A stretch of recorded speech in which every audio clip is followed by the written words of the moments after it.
What's up everybody, Avian here. So is it the end of Season 5 or is it Season 6? I don't know. A champion that I've kept up my sleeve to contend in ranked with is Soraka. She's just had some changes, although I don't really feel like these have affected the way that I play her in game. There's so much potential. Despite Ignite and items which apply grievous wounds, I still find myself healing up to 40% of the damage from the enemy team.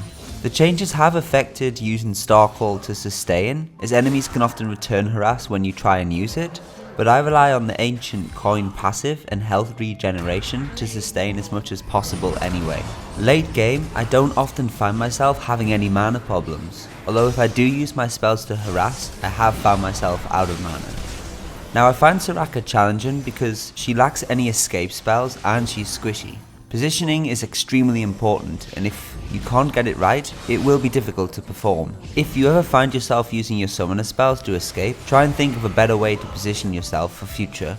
Be extremely careful when you're healing allies when you're at low health, and expand your knowledge about other champions, their spells and their range, and in team fights, if you find yourself being focused, sometimes you're even the first target, don't make yourself an easy target for the enemy. Positioning is key. So to overcome these challenges with Soraka, you should follow my every command to achieve world domination.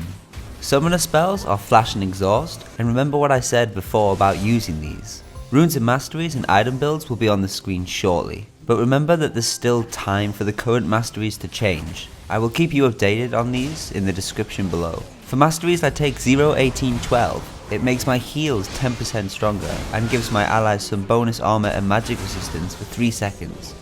I have better movement speed and roaming potential, potion benefits, mana regeneration, improved cooldown reduction and gold income, and the runic armor that boosts your sustain by 8%, which will also tally with your allies' abilities and your ultimate and item build to aid on your survival.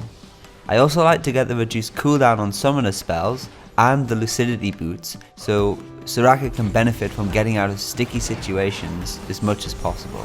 The mantra I use for Soraka is that any damage taken is a heal wasted. I do not want to be taking any form of poke or aggression, and I constantly try and position myself with awareness of the range of the other enemy champions and the mobility of your allies. When you get in lane, try and stay within range of the minions to gain experience, yet stay away from any danger or poke, and cast out heal on your ally when it's needed. You want to try and keep him above 60 to 70% all of the time, without dropping yourself below 30 or 40%. If you're experienced and you're about to go back, 10 or 20%. If you're feeling ready to dodge death's door, that is.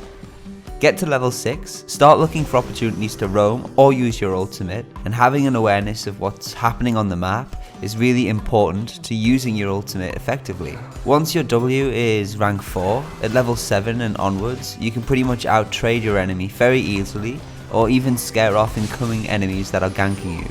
So now that we've got the playstyle and optimization down, I hope you're going to stick around for the abilities and the items. Soraka's potential and abilities are epic. There are a lot of different item builds, and I've had a lot of success with starting at level 1 with an ancient coin, some health potions and a warding totem. I then upgrade to Nomad's Medallion, buy Sidestone and Boots of Lucidity as soon as possible. Pick up a Kindle Gem and then you've finished your core. After that you want to buy Giant's Belt or Crystalline Braces and be patient. At level 12 or soon after, you're going to finish your Warmog's armor and you'll benefit from Warmog's heart. Too long didn't read is that you're healing your allies intensely, yet you're out of combat because you're obviously going to be positioning well and your health bar will still be full. It's broken. Finishing off Medallion and the Sidestone to Eye of the Oasis, and proceed to fill the additional item slots with situational items such as Righteous Glory, Mikkel's Crucible, etc. The Kindle Gem should be upgraded to the Locket of the Iron Solari against AP enemies with AoE damage, Spirit Visage if there's one or more AP enemies with single target damage, or grab an Omnireca if you're against a heavy AD team. If you're truly unsure of what to take and why, just let me know in the comments below. Make sure your Google Plus account permissions allow me to respond to you and I will get back to you. Soraka's passive will allow you to run towards nearby allies who are low health faster. This has allowed me to roam across to many fights on other areas of the map. Overall, your salvation is great for helping you position or escape difficult situations in game to maximize your healing. We all know of the unicorn's irritating map-wide team healing ultimate, and be sure to start healing your allies during periods of heavy damage as soon as the damage has started to give them that extra resistance buff and keep them topped up near 100%. I try and use my E to silence enemies at vital moments such as Katarina ultimate, or root enemies that are chasing me such as Riven, or yeah, you get the idea, right? Go and get half a dozen games under your belt of this wild unicorn, try out my item build and experiment with your fingers and thumbs, and have a good day. I hope you enjoyed the quick guide. Be sure to let me know with a like and a comment below if you have anything to say. Next time guys, I'm off to make a cup of tea.